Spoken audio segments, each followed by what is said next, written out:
प्यारे बच्चों, कोविड-19 के कारण इस समय आपका विद्यालय आना स्थगित है।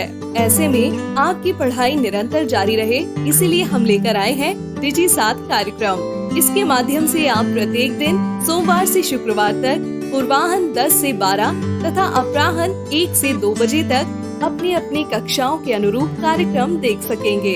अब पढ़ाई नहीं रुकेगी। स्कूली शिक्षा एवं साक्षरता विभाग झारखंड।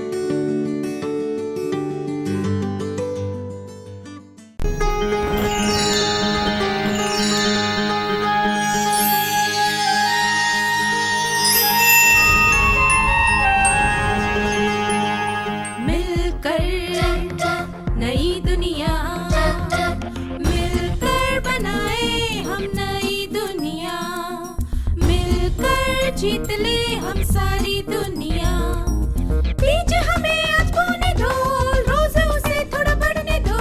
छू लेंगे आकाश हम, मन के विचार हकीकत बने। सिद्धि फल से आनंद देंगे, कोशिश कर बढ़े, सोच बुलंद करे।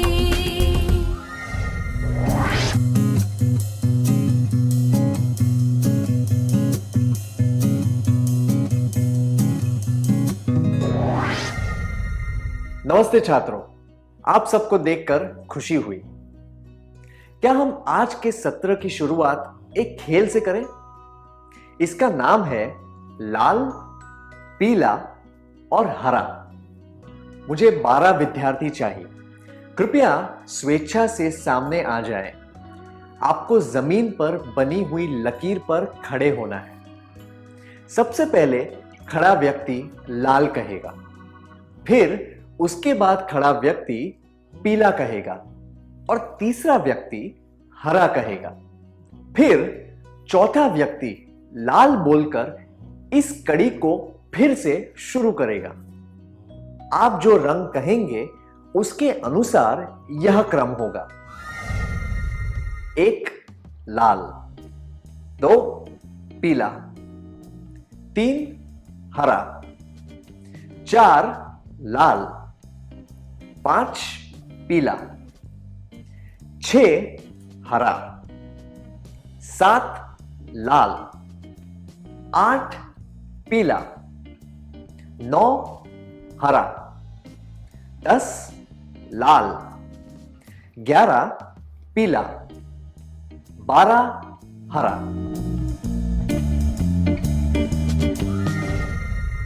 जब मैं कहूं शुरू, तब जिन्होंने लाल कहा था वे 3 कदम आगे चले जाएंगे और 4 कदम पीछे जाएंगे। जिन्होंने पीला कहा था वे 3 कदम आगे चलेंगे और फिर 3 कदम पीछे। जिन्होंने हरा कहा था वे 3 कदम आगे चलेंगे और 2 कदम पीछे। जब भी मैं शुरू कहूं, तब आपको इन निर्देशों का पालन करना है, ठीक है?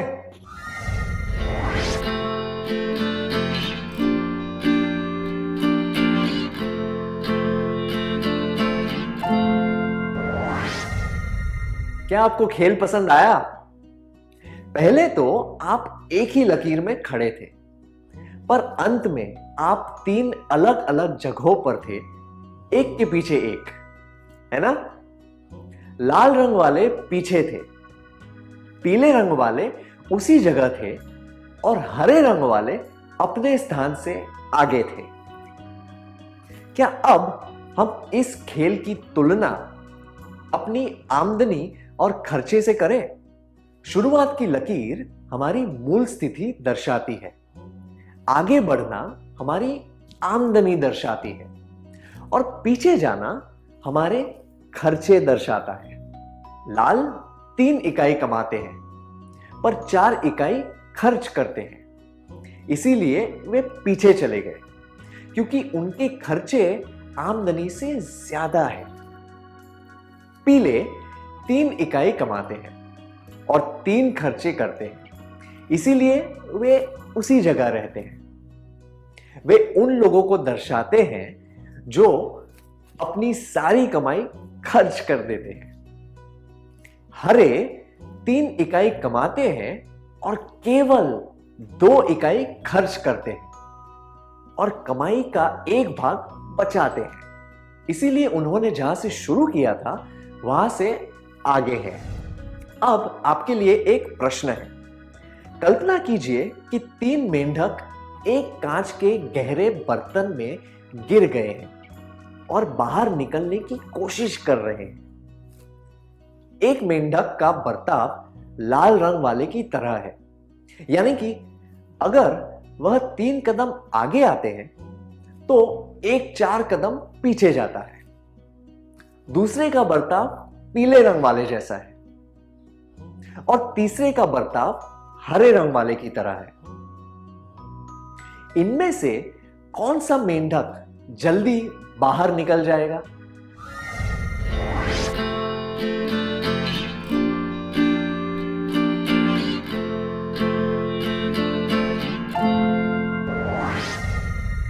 सही कहा। लाल थोड़ा आगे बढ़ेगा पर कई कदम पीछे रह जाएगा। पीला आगे पीछे करता हुआ उसी जगह रह जाएगा, पर हरा अपने प्रयास से लगातार आगे बढ़ता हुआ जल्दी बाहर निकल जाएगा। सोचिए कि अगर मेंढक की तुलना मनुष्य के व्यवहार से की गई है तो हमने इससे क्या सीखा? अब इस परिस्थिति पर ध्यान दीजिए। कल्पना कीजिए कि आपने 350 रुपए बचाए हैं। आप एक दुकान पर कपड़े खरीद रहे हैं। आपने 3 कपड़े देखे, अ, ब और स। तीनों अच्छे हैं और आपको पसंद भी है, पर अ में अच्छी कशीदाकारी है, इसीलिए इसका दाम 350 रुपए है। ब का दाम 300 है और स का दाम 250 है। आपने 50 रुपए रिक्शा के खर्च कर लिए और 300 रुपए कपड़े खरीदने के लिए। इस परिस्थिति में आप कौन सा कपड़ा खरीदेंगे? 1, अ के लिए 300 रुपए देकर 50 रुपए उधार रखेंगे। 2, ब खरीदेंगे या फिर 3, स खरीद कर 50 रुपए बचा लेंगे। जब आपको केवल 300 रुपए खर्च करने हैं, तब 350 रुपए खर्च करना दर्शाता है कि आपका व्यवहार लाल रंग वाला है।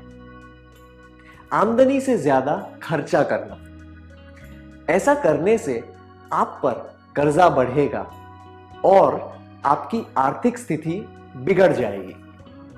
इस तरह के काम नहीं करने चाहिए। जब उसी किस्म का कपड़ा 250 रुपए में मिल सकता है तो उसके लिए 300 रुपए खर्च करना यह दर्शाता है कि आपका व्यवहार पीले रंग वाला है।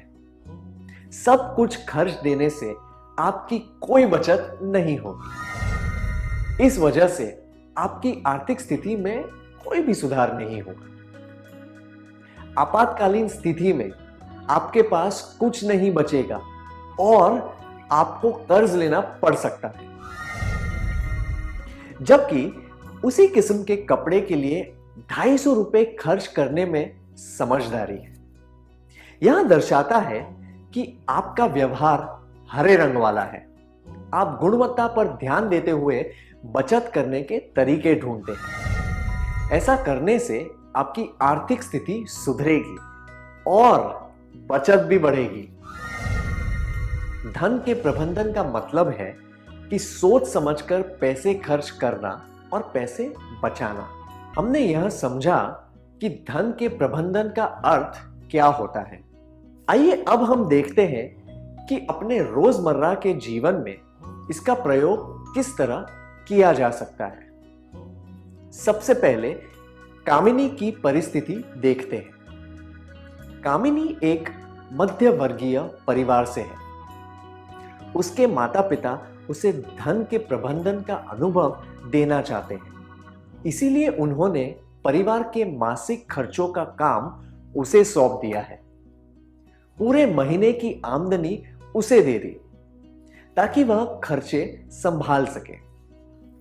सबसे पहले कामिनी ने सारे खर्चे की सूची बनाई। आइए एक कार्यकलाप के द्वारा देखें कि उसने सारे खर्चे किन वर्गों में डाले हैं। आपको स्क्रीन पर एक तरफ कुछ खर्चे दिखेंगे और दूसरी तरफ कुछ वर्ग दिखेंगे। आपको खर्चे को सही वर्ग में डालना है।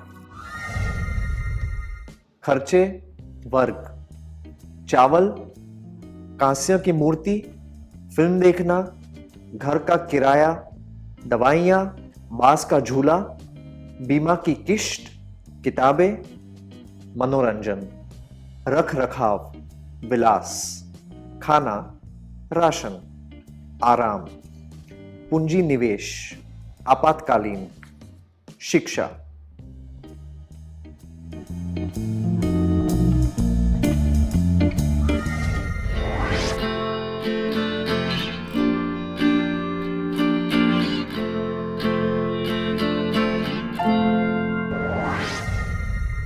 बहुत अच्छी तरीके से किया आपने, धन्यवाद।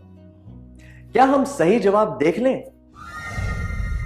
खर्चे वर्ग: चावल, खाना, राशन, कांस्य की मूर्ति, विलास, फिल्म देखना, मनोरंजन, घर का किराया, रख रखाव, दवाइयां, आपातकालीन, बांस का झूला, आराम, बीमा की किश्त, पूंजी निवेश, किताबें, शिक्षा।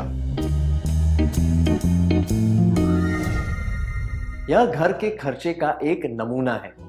घर की आमदनी, स्वास्थ्य, रहने का ढंग और अन्य परिस्थितियों के आधार पर यह बदल सकता है। इसके बाद कामिनी ने प्रत्येक चीज को 3 मुख्य वर्गों के अनुसार रखा: महत्वपूर्ण और जरूरी खर्च, आराम और सुख के लिए खर्च, विलास और ऐश्वर्या के खर्चे। उसकी नई सूची के अनुसार खाना, कपड़े और घर महत्वपूर्ण व जरूरी खर्चे हैं। जिन खर्चों से सुख मिलता है और तनाव कम होता है वे आराम वाले खर्च में आते हैं। जो खर्च समाज में अपना ओहदा दिखाने के लिए किया जाता है वे विलास के खर्च में होते हैं।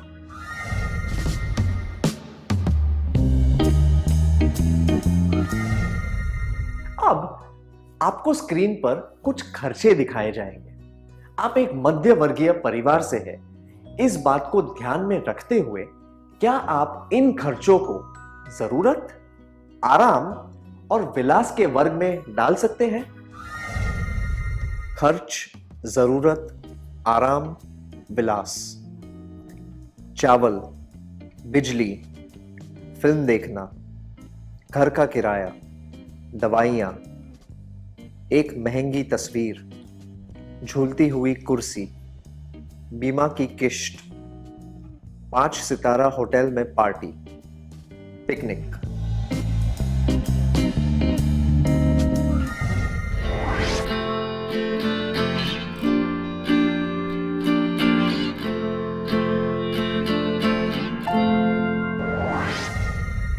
आपने बहुत अच्छी तरह किया, धन्यवाद। क्या अब हम देखें कि खर्चे को किन किन वर्गों में डाला गया है? खर्च, जरूरत, आराम, विलास। चावल, जरूरत, बिजली, जरूरत, फिल्म देखना, आराम, घर का किराया, जरूरत, दवाइयां, जरूरत,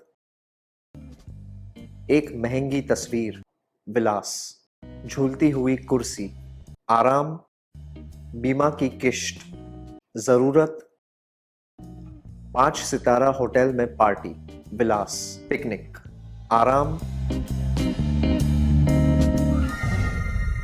कामिनी ने घर के खर्चे को अपने परिवार की आमदनी के अनुसार वर्गों में डाला। जैसे कि मैंने पहले बताया था, ये वर्ग हर परिवार की आमदनी के अनुसार अलग होंगे। उदाहरण के लिए, जो परिवार खुद के घर में रहता है उसकी सूची में घर का किराया नहीं आएगा। उसकी जगह रख रखाव के खर्चे होंगे, जैसे कि प्रॉपर्टी टैक्स इत्यादि। और तो और आराम व विलास किसे कहा जा सकता है, यह भी परिवार की आमदनी पर निर्भर करेगा। कामिनी ने अपनी सूची अपने माता पिता को दिखाई। उन्होंने उसके काम को सराहा और उससे पूछा कि अब वह क्या करेगी। उसने कहा कि वह विलास के खर्चे नहीं करेगी, जरूरत वाले खर्चे पर ध्यान देगी, आपातकालीन परिस्थितियों के लिए पैसे बचा कर रखेगी।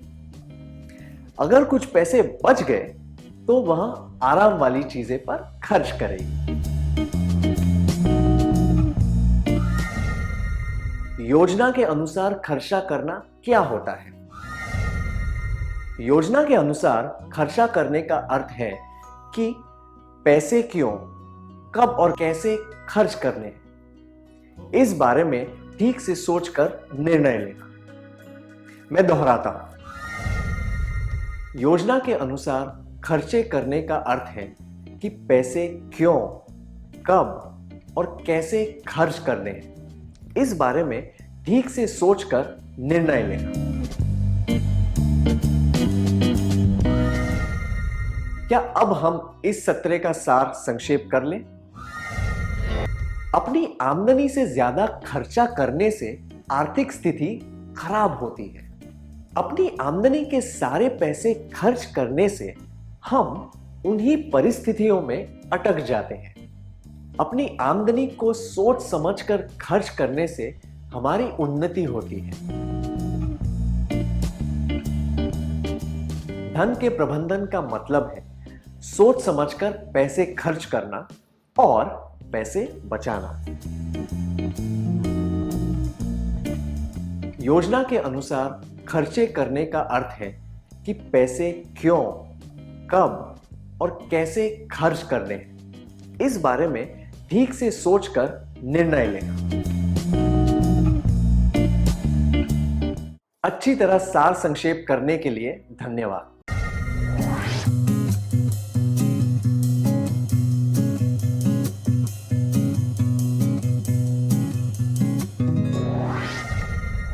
आइए अब योजना के अनुसार खर्च करने के और पहलू देखते हैं। सबसे पहले मदन के बारे में जानते हैं। मदन एक छात्रावास में रहता है। वह अपने कमरे को सजाना चाहता है, इसीलिए उसने अपने दोस्त नवीन से 250 रुपए उधार लिए और 10 दिनों में लौटाने का वादा किया।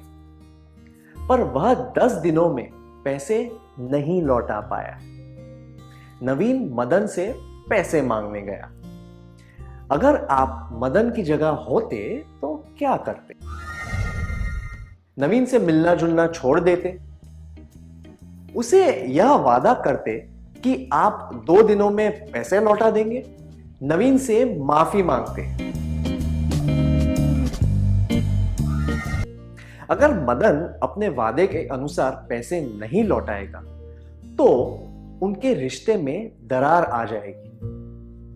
मदन नवीन से मिलना बंद कर देगा तो दरार और बढ़ जाएगी।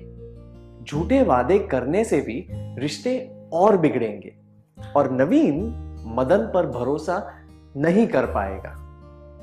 केवल माफी मांगने से मदन का आदर और आत्मसम्मान कम हो जाएगा। हमने इससे क्या सीखा? कर्ज लेने के नकारात्मक परिणाम, रिश्तों में दरार, आत्मसम्मान और आदर में कमी। योजना के अनुसार खर्च करने का एक महत्वपूर्ण पहलू है कर्ज न लेना। योजना के अनुसार खर्च करने का अर्थ है कर्ज ना लेना। अब एक कहानी से जुड़ी हुई गणित की समस्या देखेंगे। एक महान कवि था जिसने अपनी कविता एक राजा के दरबार में सुनाई। कविता से बहुत खुश होकर राजा ने उस कवि को मुंह मांगा इनाम देने का वादा किया। कवि ने तुरंत एक शतरंज की तरफ इशारा करते हुए एक वर्ग में एक दाना चावल रखने को कहा। राजा ने वह कर दिया। उसने कहा कि अगले वर्ग में उसके दुगने चावल रखे जाएं। राजा ने अगले वर्ग में 2 दाने रख दिए। फिर उसने कहा कि इस तरह हर अगले वर्ग में पिछले वर्ग के मुकाबले दुगने चावल रखे जाएं। राजा उसकी यह सरल सी इच्छा सुनकर आश्चर्य में पड़ गया, पर राजा ने उसकी मांग स्वीकार कर ली। क्या आप बता सकते हैं कि 64वें वर्ग में कितने चावल रखे गए थे?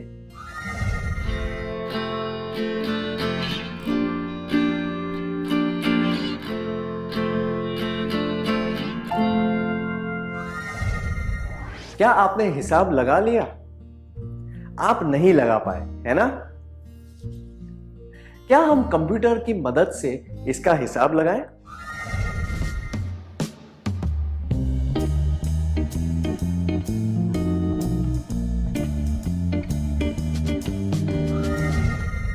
अड़तीसवें वर्ग के बाद कंप्यूटर भी इसका हिसाब नहीं निकाल पाया। आइए फिर से कहानी पर ध्यान देते हैं। जब राजा ने कवि की मांग को पूरा करना शुरू किया तो उसका शाही भंडार खाली हो गया।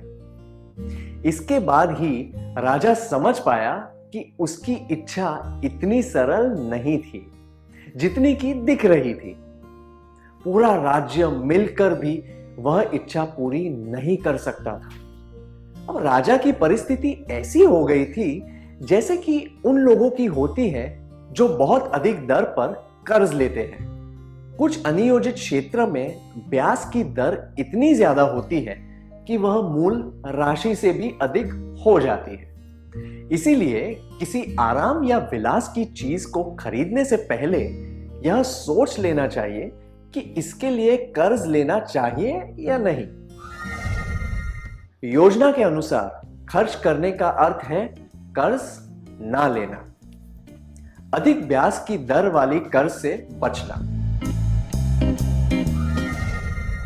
मुझे यकीन है कि आपने मेहनती चींटी की कहानी सुनी होगी, जिसने बारिश आने से पहले खाना इकट्ठा कर लिया और आलसी टिड्डा गर्मियों में आराम करता रहा। फिर उस टिड्डे को बारिश के मौसम में भूखा रहना पड़ा। आप में से किन लोगों को भविष्य के लिए पैसे बचाकर रखने की आदत है? आपने यह कब और कैसे शुरू किया? आपने कितने पैसे बचाए हैं? क्या आप इस बारे में सबको बताना चाहेंगे?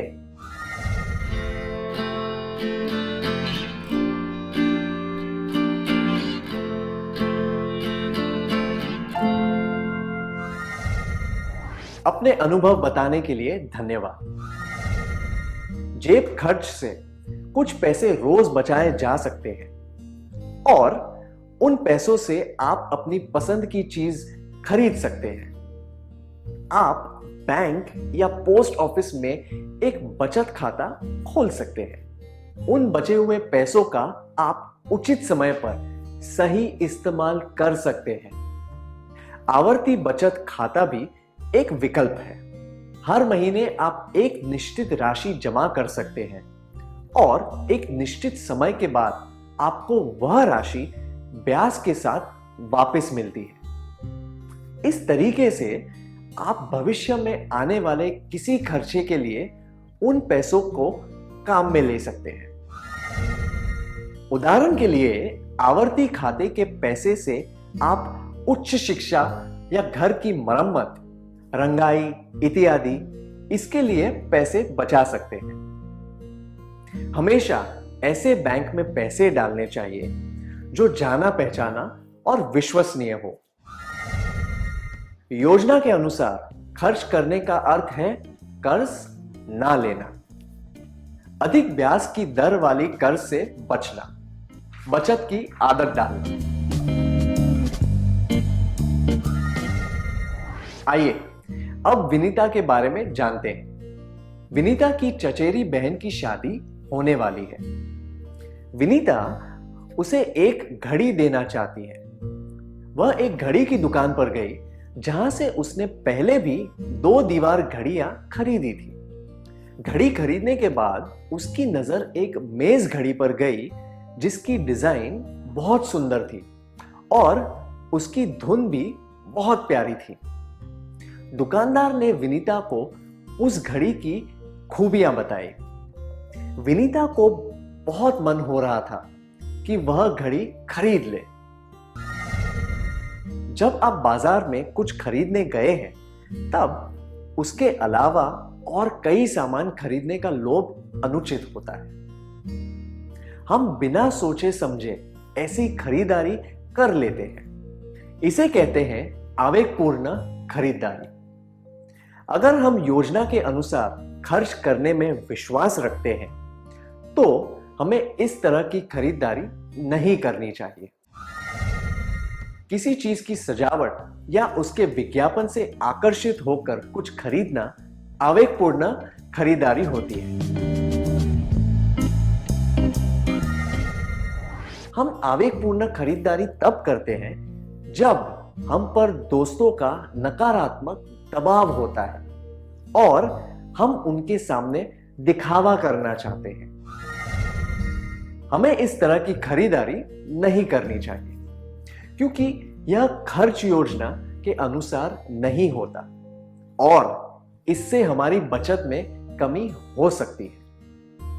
हम महत्वपूर्ण कामों के लिए बचत करते हैं, इसीलिए बचत के पैसों को बर्बाद नहीं करना चाहिए।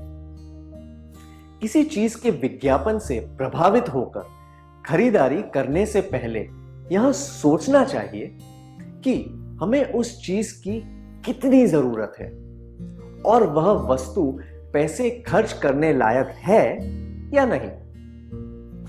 अगर हमें इनमें से किसी भी बात पर शंका हो तो वो चीज नहीं खरीदनी चाहिए। योजना के अनुसार खर्च करने का एक और पहलू है आवेगपूर्ण खर्चा न करना। योजना के अनुसार खर्च करने का अर्थ है कर्ज ना लेना, अधिक ब्याज की दर वाली कर्ज से बचना, बचत की आदत डालना, आवेगपूर्ण खर्चा न करना। अब एक कार्यकलाप करेंगे। क्या आपने कभी कोई आवेगपूर्ण खर्चा किया है? उदाहरण के लिए एक दुकान पर कपड़े खरीदने के बाद आपने एक कुर्ता देखा जो आपको बहुत पसंद आया और आपने वह खरीद लिया। यह कोई कपड़ा या खिलौना या कुछ और हो सकता है। क्या आप इसके बारे में सबको बताना चाहते हैं?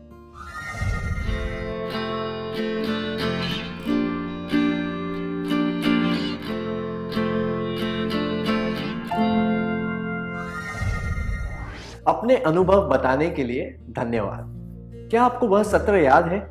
अपने माता पिता को समझे। उसमें हमने चर्चा की थी कि किस तरह माता पिता ने 2 साल के बच्चे की बात मान ली पर 14 साल के बच्चे को मना कर दिया। अब आप समझ गए होंगे उन्होंने ऐसा क्यों किया, है ना? वे आवेगपूर्ण खर्चा नहीं करना चाहते थे और उन्हें पता था कि आप आवेगपूर्ण खर्चे के नकारात्मक प्रभाव समझ सकते हैं। धन का प्रबंधन खुशहाल और तनाव मुक्त जीवन का आधार होता है। इसीलिए हमें लाल रंग वाला व्यवहार नहीं करना चाहिए, यानी कि आमदनी से ज्यादा खर्चा करना।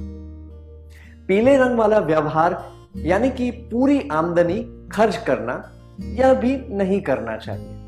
हमें हरे रंग वाला व्यवहार अपनाना चाहिए, यानी कि आमदनी से कम खर्च करना और भविष्य के लिए बचाना।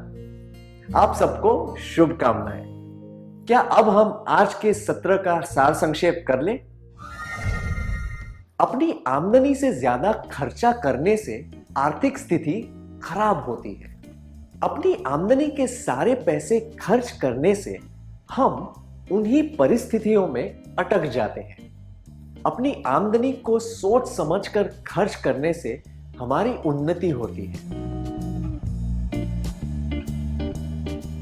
धन के प्रबंधन का मतलब है सोच समझकर पैसे खर्च करना और पैसे बचाना। योजना के अनुसार खर्चे करने का अर्थ है कि पैसे क्यों, कब और कैसे खर्च करने हैं, इस बारे में ठीक से सोचकर निर्णय लेना। कर्ज लेने के नकारात्मक परिणाम: रिश्तों में दरार, आत्मसम्मान और आदर में कमी। योजना के अनुसार खर्च करने का अर्थ है कर्ज ना लेना, अधिक ब्याज की दर वाली कर्ज से बचना, बचत की आदत डालना, आवेगपूर्ण खर्चा न करना। इतनी अच्छी तरह सार संक्षेप करने के लिए धन्यवाद। इस प्रसारण से संबंधित सुझाव, अपने प्रश्न इत्यादि आप हमें jcertrg@gmail.com तथा टोल फ्री नंबर 1800 5728 585 पर संपर्क कर सकते हैं।